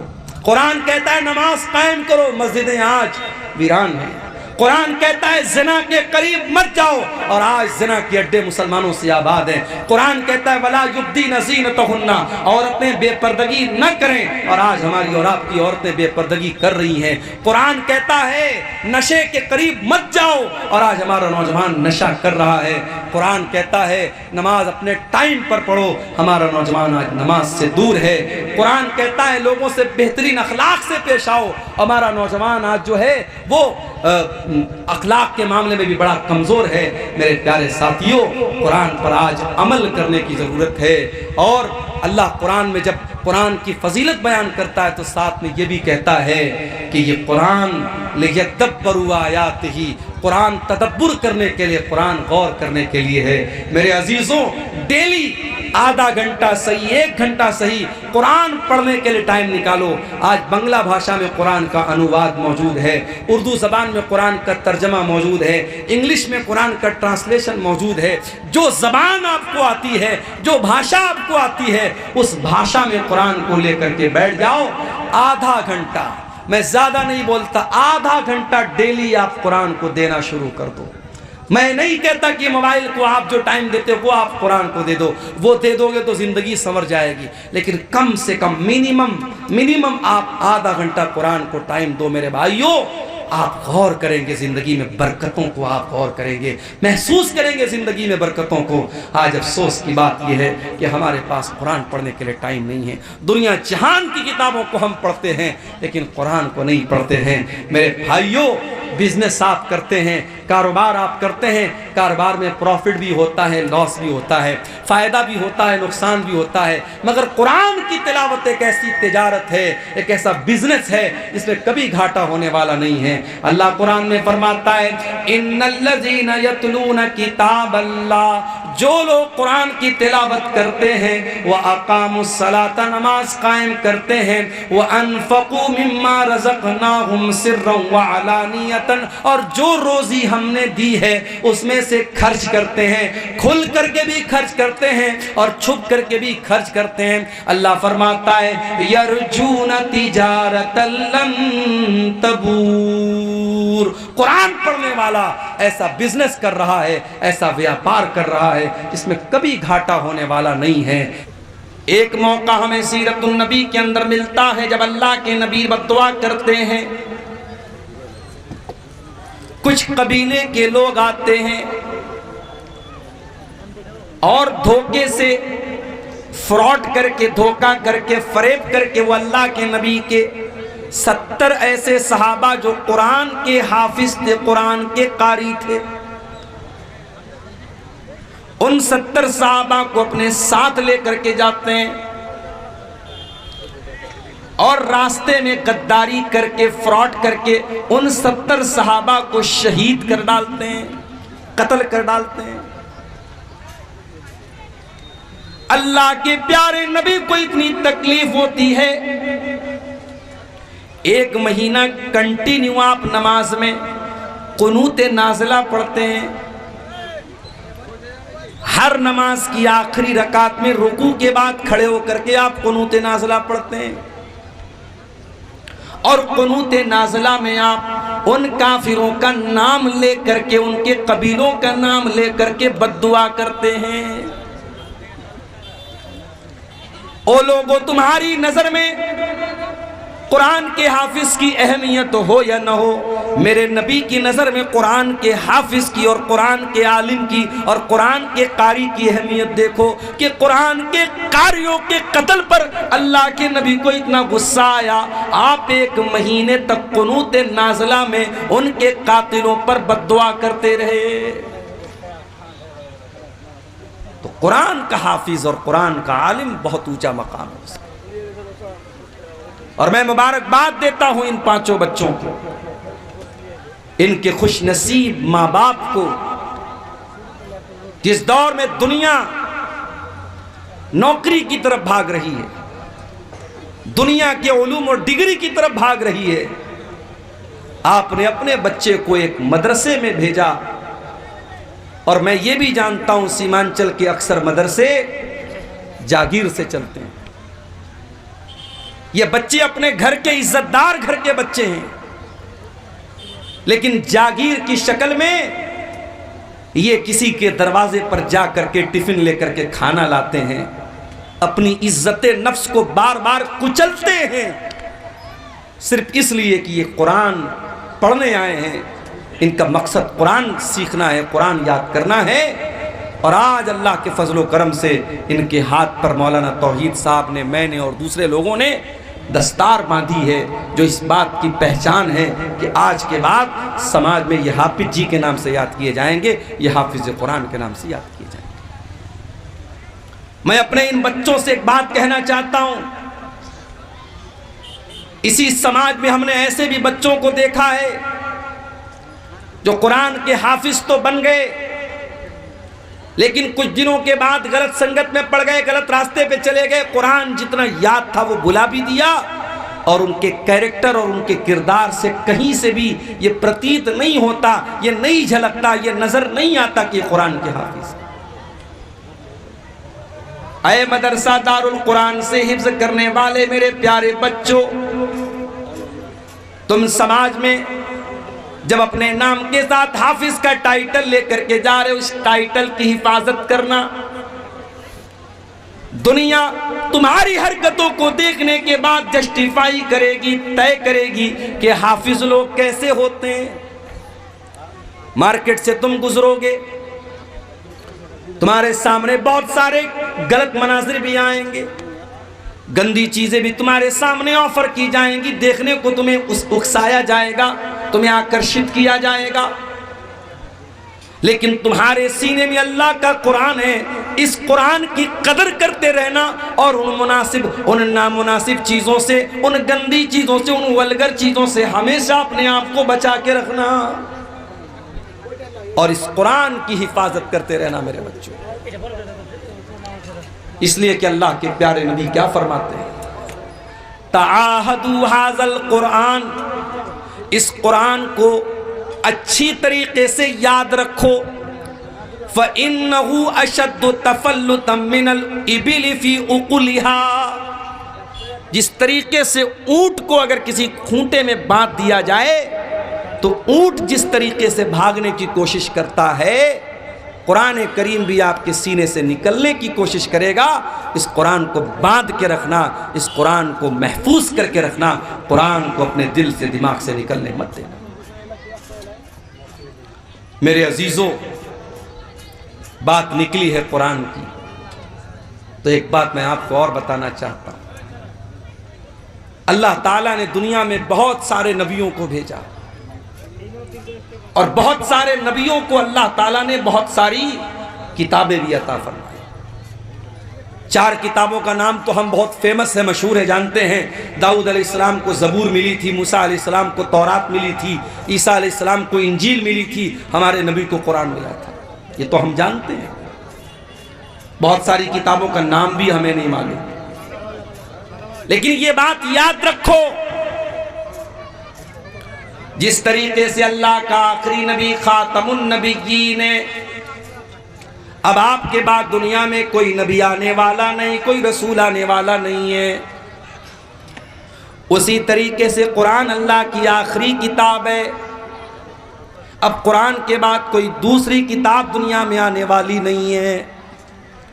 कुरान ने पिछली तमाम किताबों को मनसूख कर दिया, कैंसिल कर दिया। अब कानून चलेगा तो कुरान का चलेगा। अब अगर माना जाएगा किसी किताब के कानून को, अगर कोई किताब बुक ऑफ लॉ है, अगर कोई किताब कानून की किताब है, तो वो कुरान मजीद है। और इसीलिए अल्लाह ताला ने कुरान को उतारा तो कौन से फरिश्ते के जरिए उतारा? फरमाया नज़ल बिही रूहुल अमीन, इस कुरान को लेकर के जिब्रील अमीन आए हैं, फरिश्तों के सरदार आए। तमाम फरिश्तों में सबसे आला, सबसे आजम, सबसे बेहतरीन फरिश्ते हजरत जिब्रील इस कुरान को लाए हैं। कुरान जिस हस्ती के ऊपर उतारा गया, उस हस्ती के बारे में अल्लाह कुरान में कहता है, वमा अरसलनाका इल्ला रहमतल लिल आलमीन, ऐ नबी हमने आपको सारी कायनात के लिए रहमत बना करके भेजा। कुरान का उतारने वाला कौन? रब्बुल आलमीन। कुरान को लेकर के आने वाला फरिश्ता कौन? रूहुल अमीन। और कुरान जिस हस्ती पर उतरा, उस हस्ती, वो हस्ती कौन? रहमतुल लिल आलमीन। कुरान जिस महीने में नाजिल हुआ, वो महीना भी सारे महीनों में सबसे ज़्यादा बरकत वाला। ये मेरी ही तकरीर के दौरान माइक को जो है गड़बड़ होना था, बार बार ये छोड़ रहा है, पकड़ रहा है। कहाँ है भैया माइक वाले? पैसा वैसा नहीं मिलेगा आपको, बेफिक्र रहिए आप। शहर रमजान अल्लज़ी उन्ज़िल फ़ीहिल कुरान, कुरान करीम कौन से महीने में उतरा? रमजान में उतरा। सारे महीनों में सबसे ज्यादा बरकत वाला महीना रमजान का। आज एक साहब मसला पूछने लगे, 15-16 साल पहले, 15-16 साल पहले किसी आदमी ने रमजान के रोजे की हालत में अपनी बीवी के साथ सोहबत कर लिया। गलती का एहसास हुआ, अब वो इंसान कफ्फारा अदा करना चाहता है। मेरे पास मसला आया, मौलवी साहब कफ्फारा क्या है? मैंने कहा 60 दिन कंटिन्यू रोजा रखना है, एक दिन की भी गैपिंग नहीं। एक रोजा अगर आपने खराब किया तो आपको 60 रोजा रखना है कंटिन्यू, और अगर 60 रोजे की ताकत नहीं है तो 60 मिस्कीन को खाना खिलाना है। ये रमजान के रोजे की अहमियत, और रमजान के रोजे में अगर कोई ये गलत काम कर देता है तो उसकी इतनी बड़ी सजा है। तो कुरान उतरा है रमजान के महीने। फिर रमजान के आखिरी अशरे की किसी एक रात में कुरान उतरा है। वो रात भी तमाम रातों में सबसे अफजल है। इन्ना अंज़लनाहु फी लैलतिल क़द्री वमा अदराका मा लैलतुल क़द्री लैलतुल क़द्री खैरुम मिन अल्फि शहर। ऐ नबी, इस कुरान को हमने लैलतुल क़द्र में उतारा है। और आपको क्या मालूम कि लैलतुल क़द्र क्या है? लैलतुल क़द्र 1000 महीने से अफजल है। 1000 महीना कैलकुलेटर पे कैलकुलेट करो, तकरीबन 84 साल बनते हैं। एक रात जिस रात में कुरान उतरा है, उस एक रात की फजीलत ये है कि वो एक रात अल्लाह ताला के यहाँ 84 साल से बेहतर है। ये है कुरान का मकाम। हमने कुरान को बड़ी आसानी से हासिल कर लिया है। इस कुरान की कदर हमको नहीं मालूम मेरे भाई। ये कुरान बहुत बड़ी दौलत है अल्लाह ताला की। ये कुरान अल्लाह ताला की बहुत बड़ी नेमत है मेरे भाइयों। ये कुरान हमें और आपको मिला है। इस कुरान की कदर करो, इस कुरान की वैल्यू को समझो, इस कुरान की कीमत को समझो। मान लीजिए हाई स्कूल और इंटर की परीक्षा देने वालों को हमारे यूपी में योगी जी टैबलेट दे रहे हैं। इंटर और बीए करने वालों को योगी जी टैबलेट दे रहे हैं, लैपटॉप दिया जा रहा है। उस टैबलेट को, उस लैपटॉप को एक स्टेट का मुख्यमंत्री दे रहा है तो उसकी बड़ी वैल्यू हो जाती है। अगर आपके मोबाइल पर मैसेज आ जाए, देश के प्राइम मिनिस्टर का मैसेज आ जाए, स्टेट के चीफ मिनिस्टर का मैसेज आ जाए और उसमें आपका नाम लिखा हो और आपको मुखातब किया गया हो, आप तो बाग बाग हो जाएंगे, इतनी बड़ी हस्ती का मेरे पास मैसेज आया। ओ लोगों, ये कुरान भी तो अल्लाह का मैसेज है। ये कुरान अल्लाह ताला का लास्ट मैसेज है, ये अंतिम संदेश है जो अल्लाह ने आपको दिया है। फरमाया शहरु रमज़ान अल्लज़ी उन्ज़िल फ़ीहिल कुरान हुदल लिन्नासि व बय्यिनातिम मिनल हुदा वल फुरक़ान। ओ लोगों, ये कुरान रमज़ान के महीने में उतारा गया है और ये कुरान सारी मानवता के लिए गाइडेंस का काम करता है, मार्गदर्शन का काम करता है। सही क्या है, गलत क्या है, खरा क्या है, खोटा क्या है, सच्चा क्या है, झूठा क्या है, शिर्क क्या है, तौहीद क्या है, ये कुरान आपको बताएगा। व बय्यिनातिम मिनल हुदा वल फुरक़ान, ये हक और बातिल को खोल खोल के बयान करने वाली किताब है। लाओ दुनिया की कोई और किताब, लाओ दुनिया की कोई और किताब। डॉक्टर जाकिर नायक पड़ोसी मुल्क के दौरे पर हैं। एक क्रिश्चियन ने सवाल किया, डॉक्टर साहब आपने बाइबल की फला आयत पढ़ी है, आपने गलत तरीके से कोट किया है। डॉक्टर साहब ने कहा, डॉक्टर जाकिर नायक ने कहा कि अगर मैंने गलत कोट किया है आप प्रूफ ला के दे दो, मैं मान लूंगा।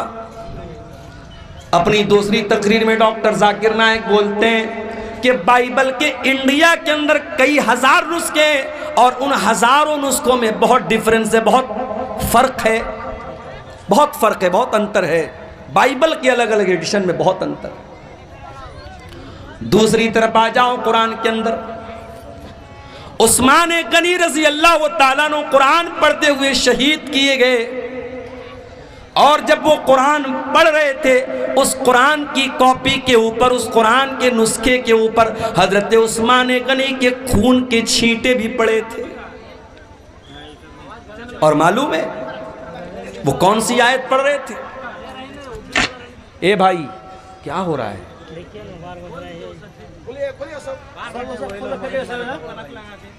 जो भी जिसकी वजह से डिस्टर्ब हो रहा है निकाल सको उसको, एकदम कोई मुरव्वत नहीं, निकाल दो उसको। और एकदम खामोशी के साथ तकरीर सुनने दीजिए, डोंट डिस्टर्ब, बिल्कुल डिस्टर्ब नहीं करना।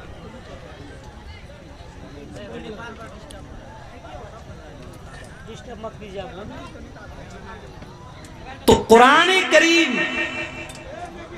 उस्मान गनी रजी अल्लाह ताला अन्हु कुरान की तिलावत कर रहे हैं, और कुरान के जिस नुस्खे पर हजरत उस्मान गनी के खून के छींटे पड़े थे वो आज भी ताशकंद के म्यूजियम में वो कुरान मौजूद है।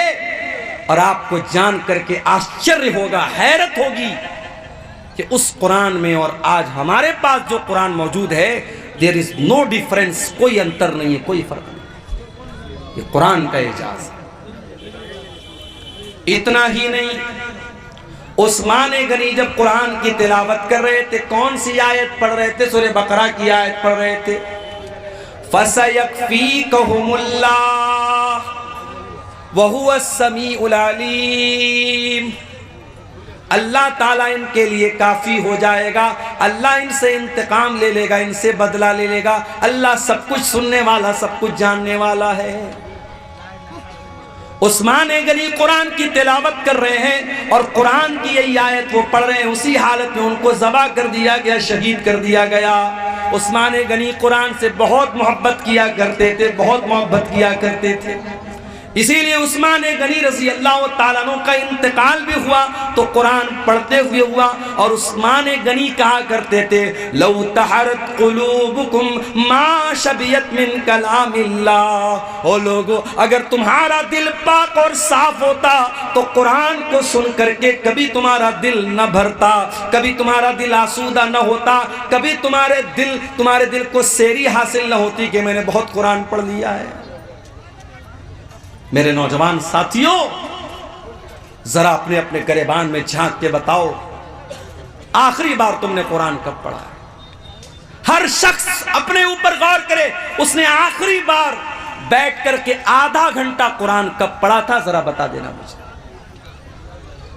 अब अगर मैं ये पूछूं कि आखिरी बार तुमने व्हाट्सएप कब देखा था, कहोगे 10 मिनट पहले।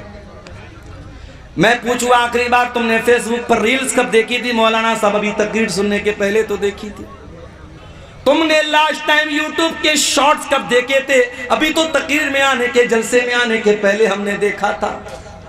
यूट्यूब के लिए टाइम है, फेसबुक के लिए टाइम है, इंस्टाग्राम के लिए टाइम है, सोशल मीडिया के लिए टाइम है। अगर टाइम नहीं है तो कुरान के लिए टाइम नहीं है। हो लोगों, ये दिल मुर्दा हो चुके हैं, ये दिल कठोर हो चुके हैं, ये दिल सख्त हो चुके हैं। हमारे दिलों को कुरान अब अच्छा नहीं लगता, हमारे दिलों को कुरान, हमारे दिलों के ऊपर कुरान का असर नहीं होता है।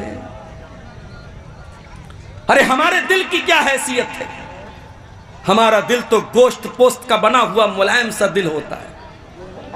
कभी बकरा खस्सी ज़बा करते हैं आप, या बड़ा जानवर आप ज़बा करते हैं, देखा होगा आपने दिल कितना बड़ा होता है, दिल की क्या हैसियत होती है।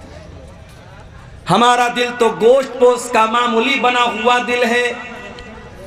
अल्लाह कुरान में कहता है, कुरान के 28वें पारे में कहता है, सूरे हश्र की आयत नंबर 21 में कहता है, लौ अंज़लना हाज़ल कुरान अला जबलिन लरअयतहु खाशिअम मुतसद्दिअम मिन खशियतिल्लाह। ओ लोगो, इस कुरान को हमने किसी पहाड़ के ऊपर भी उतारा होता तो पहाड़ भी अल्लाह के खौफ से रेजा रेजा हो जाता, पहाड़ भी अल्लाह के खौफ से चूर चूर हो जाता, पहाड़ भी कुरान को सहन न कर पाता। ये कुरान इतनी ताकतवर किताब है, इतनी पावरफुल किताब है। वह तिलकल अम्सालु नदरिबु लिन्नासि लअल्लहुम यतफक्करून। ओ लोगो, तुम्हारा परवरदिगार मिसालें बयान कर रहा है, तुम गौर क्यों नहीं करते? उमर इब्ने खत्ताब को देखो, इस्लाम के बड़े कट्टर दुश्मन हैं, अभी इस्लाम कबूल नहीं किया है, इस्लाम के बड़े कट्टर दुश्मन है उमर बिन खत्ताब। एक दिन खाने काबा के पास से गुजर रहे हैं, अल्लाह के प्यारे नबी कुरान की तिलावत कर रहे हैं। उमर फारूक के कानों में कुरान की आयत पहुंचती है। उमर फारूक के दिल में ख्याल आता है, इतनी अच्छी किताब है, इतना अच्छा कलाम है, ये जरूर किसी शायर की शायरी है, ये जरूर कोई पोएट्री है, कोई कविता है, कोई शायरी है। शायरी पसंद है ना आपको? हमारे मऊ से उसैद नाम का ये बच्चा आया है। क्यों आया है भाई? आपको नाते सुना रहा है, हम्द सुना रहा है, कलाम सुना रहा है। शायरी पसंद है आपको? पिछले साल एक प्रोग्राम में मैं आया था, कहीं पर अदनान प्रतापगढ़ी को मैंने देखा, उनको बुलाया गया, छोटा सा बच्चा है उसको बुलाया जा रहा है, सुफियान को बुलाया जा रहा है। शायरी पसंद होती है इंसान को, शायरी में एक अट्रैक्शन होता है। उमर फारूक ने कुरान को सुना, कुरान अच्छा लगा, कुरान दिल को भाया, कुरान ने दिल को आकर्षित किया। उमर इब्ने खत्ताब ने कहा कि जरूर ये किसी शायर की शायरी है। अभी उमर इब्ने खत्ताब के दिल में ये ख्याल आया था, अल्लाह के नबी ने कुरान की आयत पढ़ी, वमा हुवा बिक़ौलि शाइर क़लीलन मा तुमिनून। ओ लोगो, ये कुरान किसी शायर की शायरी नहीं है, ये कुरान कोई पोएट्री नहीं है, ये कुरान कोई कविता नहीं है। तुम लोग ईमान कम रखते हो, कुरान कोई शायरी नहीं है। जब ये ख्याल रिजेक्ट हो गया, हजरत उमर सोचने लगे कि अगर ये कुरान शायरी नहीं है तब इतना अच्छा क्यों लग रहा है? इसका मतलब कि कुरान मैजिक है, कुरान जादू है, कुरान किसी काहिन की कुहानत है। कुरान के जरिए मोहम्मद रसूलुल्लाह हमारे दिलों को अपनी तरफ माइल कर रहे हैं। अभी उमर इब्ने खत्ताब के दिल में ये ख्याल आया कि अल्लाह के नबी ने कुरान की अगली आयत पढ़ दी, वला बिक़ौलि काहिनिन क़लीलन मा तज़क्करून। ओ लोगो, ये कुरान किसी जादूगर का जादू भी नहीं है, ये कुरान किसी काहिन की कुहानत भी नहीं है। तंज़ीलुम मिर रब्बिल आलमीन, ये कुरान तो अल्लाह ताला ने नाजिल किया है, रब्बुल आलमीन ने नाजिल किया है। हजरत उमर के दिल पर चोट लगी, उनका दिल थोड़ा सा सॉफ्ट हुआ, मगर अभी इस्लाम उन्होंने कबूल नहीं किया। एक दिन बड़े गुस्से में तलवार लेकर के निकले। रास्ते में एक सहाबी मिले, हजरत नुआइम रजी अल्लाह ताला अन्हु। उन्होंने पूछा, उमर कहाँ जा रहे हो? कहा कि आज मैं तलवार लेकर के निकला हूं, आज मोहम्मद रसूलुल्लाह का मर्डर कर दूंगा, नऊजुबिल्लाह, आपकी हत्या कर दूंगा, इस्लाम का काम तमाम कर दूंगा। हजरत नुआइम दिल ही दिल में घबरा गए, जबान से उन्होंने जाहिर नहीं किया। वो जानते थे हजरत उमर बड़े मूडी आदमी हैं, उनके मूड में आ गया तो कुछ भी कर सकते हैं। कहा कि ऐ उमर, एक काम करो, पहले अपने घर जाओ, तुम्हारी बहन भी मुसलमान हो चुकी है, तुम्हारे बहनोई भी मुसलमान हो चुके हैं। कहा अच्छा, मेरी बहन इस्लाम ले आई, मेरे बहनों इस्लाम ले आए, अभी चल के बताता हूँ। वहां से रास्ता बदल दिया। हजरत उमर कहाँ पहुंचे? बहन के ससुराल पहुंचे, बहन के घर पहुंचे। अंदर बहनोई कुरान की तिलावत कर रहे थे, कुरान पढ़ रहे थे। हजरत खब्बाब रजी अल्लाह ताला उनको कुरान पढ़ा रहे थे। हजरत उमर ने दरवाजा खटखटाया, बहनोई ने अंदर से पूछा कौन? कहा कि मैं उमर इब्ने खत्ताब। जल्दी से कुरान को छुपाया गया, दरवाजे को खोला गया। हजरत उमर ने कहा, मुझे पता लगा है तूने इस्लाम को कबूल कर लिया है मेरी बहन, इतना गलत काम तुमने कैसे कर दिया। इतना कहने के बाद अपनी बहन को मारने लगे। बहनोई बचाने के लिए आए, बहनोई को भी मारने लगे। हजरत खब्बाब तो एक कोने में छुपे हुए थे।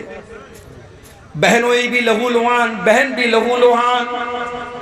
बहन ने कहा कि ऐ उमर, कान खोल करके सुन ले, जितना मारना है मार ले, जितना सितम करना है सितम कर ले।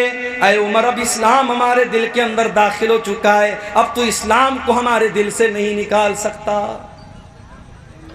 हजरत उमर सोचने पर मजबूर हो गए कि वो बहन जो कल तक अपने भाई की आंखों से आंखें मिला करके भी बातें नहीं करती थी, आज कितने धड़ल्ले से मेरी बातों का जवाब दे रही है। इतनी हिम्मत मेरी बहन के अंदर कहां से पैदा हो गई। कहा, अच्छा बहना ये बता, वो जो तू कलाम पढ़ रही थी, कुरान पढ़ रही थी, क्या मैं भी पढ़ सकता हूं? कहा, नहीं तुम नहीं पढ़ सकते, तुम नापाक हो, जाओ पहले गुस्ल करके आओ।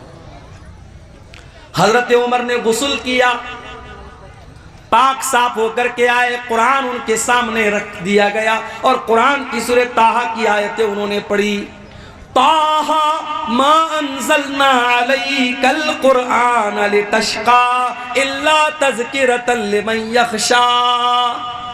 हजरत उमर पढ़ते चले जा रहे हैं, कुरान की आयतों को पढ़ते चले जा रहे हैं और उनके सीने में जो दिल था वो इस्लाम की तरफ माइल होता चला जा रहा है।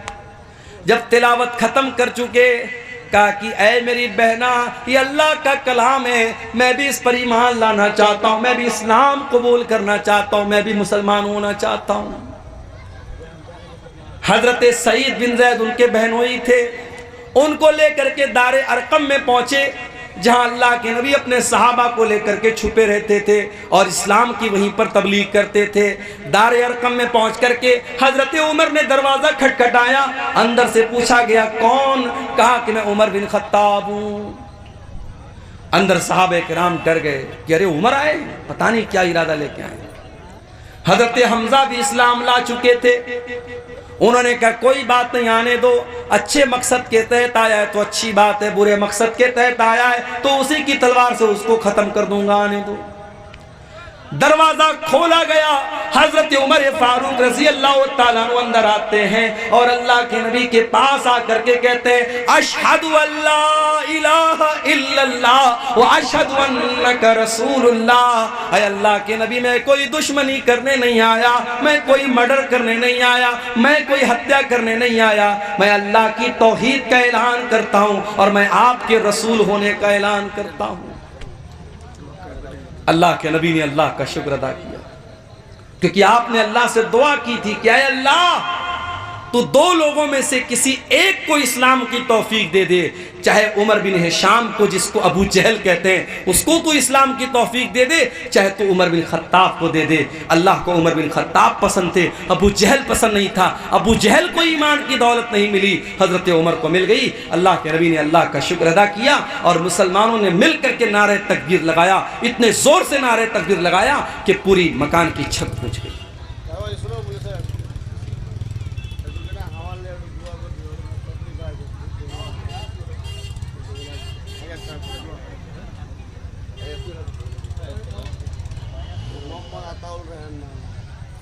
बीमार में तकलीफ 1000 रुपये दान किए। अच्छा, क्या नाम है? अताउर। कोई मोहम्मद अताउर रहमान भाई हैं, बहुत बीमार हैं, तकलीफ में, उन्होंने मदरसे को 1000 का ताउन पेश किया है। अल्लाह उनका ये चंदा कबूल करे, उनकी बीमारी से उनको शिफा अता फरमाए। तो कुरान करीम मेरे भाइयों, हजरत उमर फारूक के दिल को बदलने में कामयाब हो गया। वही कुरान हमारे पास मौजूद है। ये कुरान हमारे ऊपर क्यों असर नहीं डाल रहा? नमाजों में कुरान पढ़ा जा रहा है, तरावी में कुरान पढ़ा जा रहा है, तकरीरों में कुरान पढ़ा जा रहा है, जुमा के खुतबों में कुरान पढ़ा जा रहा है, मगर दिल के ऊपर कोई असर नहीं हो रहा है। आओ मैं जवाब देता हूं। कुरान का पहला पारा खोलो, अल्लाह फरमाता है, सुम्मा कसत कुलूबुकुम मिन बादि ज़ालिका फहिया कल हिजारति औ अशद्दु क़स्वा। ऐ यहूदियों, तुमने इतने गुनाह किए, इतने अल्लाह को नाराज करने वाले काम किए कि तुम्हारे दिल कठोर हो गए, तुम्हारे दिल सख्त हो गए, इतने सख्त हो गए। फैया कल ही जारती औ अशद्दु कसवा, तुम्हारे दिल पत्थरों के जैसे कठोर हो गए, पत्थरों से ज्यादा सख्त हो गए तुम्हारे दिल कठोर हो गए हमारे। इस दिल पर अब कुरान का कोई असर नहीं हो रहा है मेरे। इस कुरान को सुन करके डाकू लोग ईमान ले आते थे। फुज़ैल इब्ने अयाज नाम का एक डाकू, जिसका काम लोगों के मकान की छतों पे जाकर के छापा मारना और डाका डालना है। फुज़ैल इब्ने अयाज डाका डालने के लिए एक मकान की छत पे कूदता है। रात का सन्नाटा है, रात का टाइम है। फुज़ैल इब्ने अयाज डाका डालने गया है, चोरी करने गया है, माल हड़पने गया है। वो रात के सन्नाटे में कोई अल्लाह का बंदा कुरान की तिलावत कर रहा था और कुरान की आयत फुज़ैल इब्ने अयाज के कानों में पड़ जाती है। अलम यानि लिल्लज़ीना आमनू अन तख्शा कुलूबुहुम लिज़िक्रिल्लाह, क्या ईमान वालों के लिए अभी वो समय नहीं आया, वो टाइम नहीं आया, वो वक्त नहीं आया जब ईमान वालों के दिल अल्लाह का कलाम सुन करके पिघल जाए। जब ये आयत सुनी फुज़ैल इब्ने अयाज ने, फौरन उसके दिल पर असर हुआ। डाकू है, चोर है, डाका डाल के अपना खर्चा चलाता है। कुरान की आयत सुनी, डायरेक्ट दिल पर असर हुआ। उसने कहा नहीं है अल्लाह, टाइम आ चुका है, टाइम आ चुका है अल्लाह, मैं तौबा करता हूं तेरी बारगाह में, आज के बाद चोरी नहीं करूंगा, आज के बाद डाका नहीं डालूंगा। और चश्मे फलक ने वो मंजर भी देखा। फुज़ैल इब्ने अयाज ने इतनी सच्ची तौबा की, कल तक जो डाका डाला करता था, जो चोरी किया करता था, जो दूसरों की बहू बेटियों को गलत नजर से देखा करता था, आज अल्लाह का इतना नेक बंदा हो गया कि दिन रात 24 घंटे वो खाने काबा के पास रहने लगा, अल्लाह के घर में रहने लगा। इतना बड़ा आबिद, इतना बड़ा जाहिद बन गया, इतना बड़ा इबादत गुजार बन गया। कुरान तो वही है मेरे भाई। दिल बदल गए हमारे, नीयतें बदल गई हमारी। कुरान के अंदर जो असर 1400 साल पहले था, वो असर आज भी है। शर्त यह है कि हम अपने दिल को थोड़ा सॉफ्ट करें और कुरान को पढ़ने की कोशिश करें। सहाबे किराम ने इस कुरान को हासिल करने के लिए बड़ी कुर्बानी दी थी। एक सहाबी है जिनका नाम उमर बिन सलमा है। बुखारी की रिवायत आपको पढ़ के सुना रहा हूं। उमर बिन सलमा कहते हैं कि मैं ऐसे जगह रहता था, ऐसी लोकेशन पे रहता था कि जब अरब में कोई काफिला आता था, मक्के में कोई काफिला आता था, तो हमारे गांव के पास से, हमारे टाउन के पास से गुजरता था। रास्ते में मिड रास्ते में हमारा गांव पड़ता था, कस्बा पड़ता था। हजरत उमर बिन सलमा कहते हैं हमें मालूम हुआ कि मक्के में एक रसूल आए। हमने उस रसूल के बारे में लोगों से डिटेल पूछी, लोगों ने डिटेल बताई। मैंने पूछा वो नबी क्या पढ़ के सुनाते हैं, तो लोगों ने कुरान की आयतें पढ़ पढ़ के सुनाई। उमर बिन सलमा की उम्र मात्र 6 साल है, 6 या 7 साल, 6 या 7 साल का बच्चा है। उसने उस काफिले के लोगों से कुरान की आयतों को सुन सुन करके याद कर लिया। अच्छा, ये भी अल्लाह की बड़ी अजीब कुदरत है। दुनिया की कोई और किताब 5-6 साल का बच्चा याद नहीं कर पाता है। आपके बिहार के शेरशाबादी इलाके का रहने वाला बच्चा है, उसकी लैंग्वेज बंगला है, उसकी जबान हिंदी उर्दू है, वो तो जानता भी नहीं अरबी जबान। वो मदरसे में आता है, मौलवी साहब उसे नूरानी कायदा पढ़ाते हैं, नाजरा कुरान पढ़ाते हैं, हिफ्ज कराते हैं। कुछ बच्चे 6 महीने में, कुछ 1 साल में, कुछ 1.5 साल में, कुछ 2 साल में कुरान याद कर लेते हैं। हमारे एक दोस्त का बच्चा है मुंबई में, उसने 6 साल की उम्र में कुरान हिफ्ज कर लिया। ये कुरान की बरकत है मेरे भाई। अल्लाह ने कुरान को आसान बनाया है याद करने के लिए। 6 साल का बच्चा भी कुरान को याद कर लेता। इसीलिए अल्लाह कुरान में कहता है वलक़द यस्सरनल कुरआन लिद्दिक्रि फहल मिन मुद्दकिर, हमने इस कुरान को आसान बनाया है याद करने के लिए। है कोई कुरान को याद करने वाला? जाते जाते हमारे जो यूट्यूबर भाई हैं, इनको दो पैगाम दे के बात खत्म करता हूँ। देखो भाइयों, मुझे आपसे कोई बैर नहीं है। मैं हर बार जब मैं दौरे पर आता हूँ, मुझसे लोग कहते हैं शेख साहब यूट्यूब वालों का क्या होगा। लेकिन जब मेरे पास वो मैसेज आता है, मौलवी साहब आपकी तकरीर पर लड़की की तस्वीर बनी है, आपकी तकरीर पर मोदी जी की तस्वीर बनी है, आपकी तकरीर पर भड़काऊ जो है टाइटल दिया गया है, बहुत तकलीफ होती है। मकसद क्या है? व्यू हासिल करना। आप व्यू हासिल करने के लिए प्रॉपर तरीका अपनाइए, थंबनेल खूबसूरत बनाइए और आप जो है अच्छा सा टॉपिक दे दीजिए, लेकिन कोई गलत रास्ता मत अपनाइए। कुछ चैनल वाले सुधरे हैं, मगर चूंकि यहाँ सैकड़ों की तादाद में है, अब मैं किस किस को पहचानूंगा? मेरे पास कोई आईडी कार्ड तो नहीं कि मैं पहचानूं कि कौन सा कैमरा किस चैनल वाले का है। अब ये कल जब तकरीर को डालेंगे, और तकरीर ही है भाई, ज़बान से कोई बात निकल सकती, मैं तो बहुत एहतियात करता हूँ, फिर भी कोई ऐसी बात निकल सकती है जो नहीं निकलनी चाहिए। आप उस बात को भी डाल रहे हो। एक तकरीर में मैंने कहा कि मैं मदरसे में टीचर हूँ, सरकारी टीचर हूँ, उस बात को भी रिकॉर्ड करके लोगों ने डाल दिया। आप इतनी कॉमन सेंस तो होनी चाहिए, समझदारी तो होनी चाहिए कि हमें क्या डालना है क्या नहीं डालना है।